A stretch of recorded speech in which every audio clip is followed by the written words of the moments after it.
¿Alguna vez has pensado cómo de viejo vas a llegar? ¿Vas a vivir más de 100 años? Bueno, en el vídeo de hoy vamos a hablar sobre consejitos en el mundo de proyectos de electrónica para que alargues tu vida y llegues muy sano de viejito. Porque sí, sabemos que para servir mucho tenemos que comer sano, tenemos que dormir bien, tenemos que hacer deporte, pero es que también nos pasamos muchas veces más de 8 horas en un trabajo. Hoy vamos a hablar sobre qué cositas podemos hacer en el trabajo para sumarnos minutos de vida en vez de restarlos. Así que ya sabes, si eres una apasionada de electrónica o te gustan los proyectos do it yourself o incluso si simplemente quieres aprender y empezar con este mundillo, lo primero que tienes que saber es que tienes que protegerte a ti y a los que te rodean.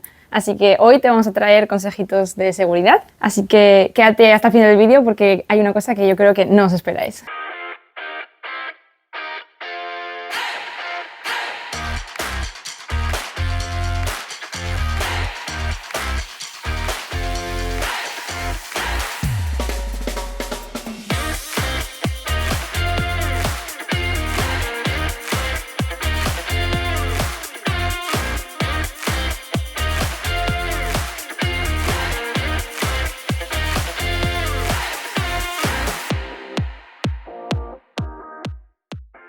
Vale, antes de empezar en ejemplos concretos, primero hay que saber identificar los riesgos que involucra estar trabajando con proyectos de electrónica, como por ejemplo descargas eléctricas, Que es, por ejemplo, cuando estás en enchufe, metes los dedos y te quedas enganchado, o cortocircuitos, que es cuando puedes romper el dispositivo electrónico, que pueden conllevar incendios, ya sabemos lo que es.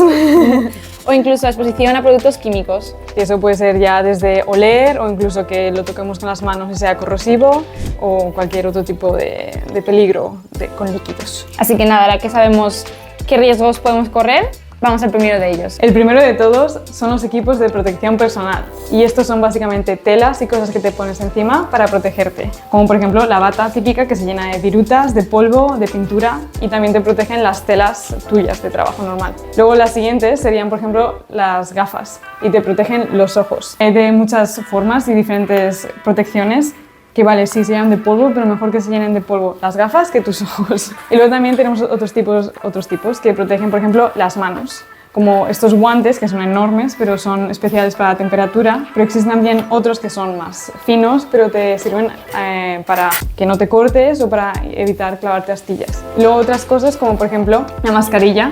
Si estás trabajando con químicos o en un ambiente con mucho polvo, te va a proteger de que tú inhales cosas que tus pulmones no quieren. Y luego, también muy importante, que si estamos trabajando en este tipo de talleres, que trabajamos con herramientas con sierras, que trabajamos con herramientas que cortan madera, metal, para eso es muy importante tener esas gafas de protección, esos guantes de protección, tienen que estar ahí porque al final nos van a salvar de muchas. Pero, importante chicos y chicas, sobre todo si estáis pensando en tener un taller mecánico en vuestra casa, nunca lo pongáis en un lugar donde nadie os pueda ir. Por ejemplo, el sótano.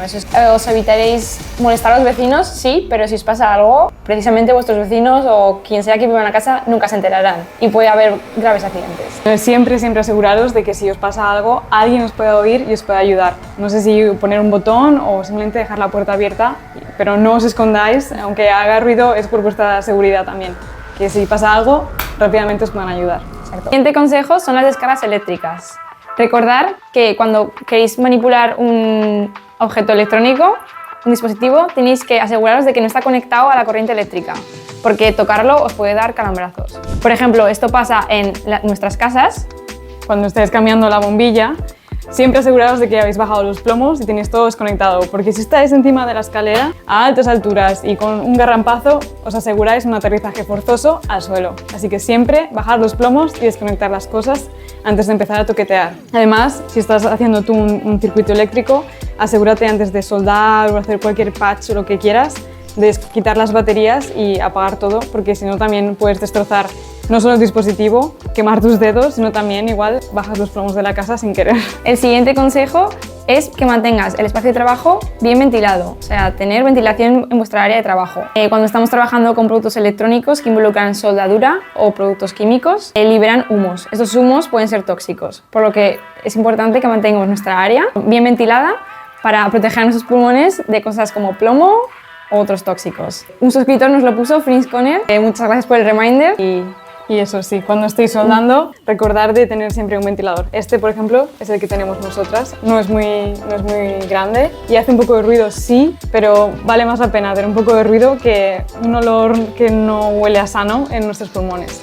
Y si no podéis encontrar un ventilador así o pequeñito, baratito, más callado, que existen, siempre podéis abrir la ventana y que el humo se vaya por ahí. Pero siempre, siempre, siempre abrir la ventana o tenerlo ventilado. El siguiente consejo es que mantengas tu área de trabajo limpia y ordenada. Por dos motivos. La primera es que si utilizas armarios o cajones, tendrás todo organizado y sabrás dónde ir a buscarlo y ahorrarás mucho tiempo. Y la segunda y más importante es que cuando tienes tu área de trabajo súper desorganizada, no sabes lo que hay debajo. Por ejemplo, cuando tenemos bisturís y siempre utilizar el capuchón, si no tenéis el capuchón puesto y estáis debajo de un papel y estáis pues organizando cosas que vas con prisas, os podéis cortar. También os podéis quemar la piel con el soldador. Entonces siempre, siempre tener vuestra área de trabajo limpia y organizada. El siguiente consejo también tiene que ver con el laboratorio. Y es que cuando estamos trabajando con soldadura y demás, utilizamos muchas veces productos que llevan químicos. Y estamos soldando con nuestras manos. Así que siempre, siempre, siempre, después de haber trabajado con flux, que es como el pegamento, una especie de líquido que nos ayuda a soldar, y el estaño, siempre, siempre nos lavamos las manos y nunca nos tocamos la cara ni nada porque son tóxicos. Nuestro estómago no está hecho para que probemos estas sustancias. Y lo mismo con los componentes que utilizamos. Utilizamos componentes que son mucho más pequeños que estos y al trabajar con las manos a veces son como motas de polvo, no las vemos y no las podemos tragar. Así que siempre lavaros las manos siempre que estéis trabajando con soldadura o componentes muy pequeños. Y la última, que igual no os esperabais, pero ¿quién de aquí se lee los manuales? Que levante la mano. Bueno, prueba algo de verdad. Hay mucha gente, muchos ingenieros dedicando mucho tiempo escribiendo manuales para que la gente los siga. Y hay mucha gente también revisándolos y lo hacen por una buena razón. Así que siempre que vayas a utilizar un instrumento de primeras, párate, tómate tu tiempo en leer cómo se tiene que utilizar y así te vas a ahorrar muchos errores y también muchos peligros que puedes tener. Así que dedica el tiempo que ha dedicado otra persona a leerlos porque lo hacen por ti y por tu seguridad. Así que, en resumen, cuando trabajas con proyectos do it yourself, es muy importante la seguridad tuya y de los que te rodean. Y esperamos que con este vídeo ya sepáis un poco por dónde empezar y con esos consejitos que os hemos dado y cómo empezar vuestros proyectos. Así que nada, si os ha gustado el vídeo, darle like. Si conocéis a alguien que no sigue nada de esos consejos o si se los sigue, enviárselo. Y si os ha pasado alguna vez que habéis tenido un accidente en casa o lo que sea, dejadme en los comentarios también para que otra gente esté consciente de lo que puede pasar en casa, porque al fin y al cabo no es lo mismo trabajar en un laboratorio que tenemos seguridad y los laboratorios están preparados para ser seguros que no en tu casa, que también hay que ser conscientes de los riesgos que puede implicar. Así que nada, muchas gracias por ver este vídeo y nos vemos en el siguiente. Chao, chao, chao.